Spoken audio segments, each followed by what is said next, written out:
તો કાચી કેરીનો ઉપયોગ કરીને તમે ઘણી બધી રેસીપી ખાધી હશે અને બનાવી પણ હશે.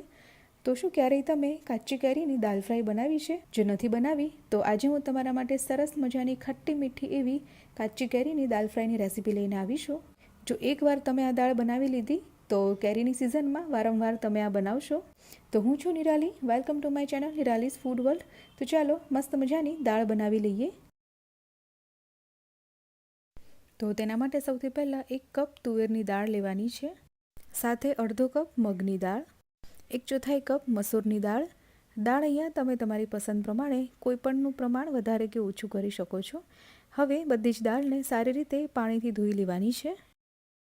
દાળને મેં અહીંયા 3 થી 4 વખત સારી રીતે ધોઈ લીધી છે. હવે પાણી ઉમેરી દઈ તેને 15 મિનિટ જેવું પલાળી રાખવાની છે. તો દાળને મેં 15 મિનિટ માટે પલાળી રાખી હતી અને તમે જોઈ શકો છો સરસ રીતે ફૂલી ગઈ છે. હવે તેને બાફી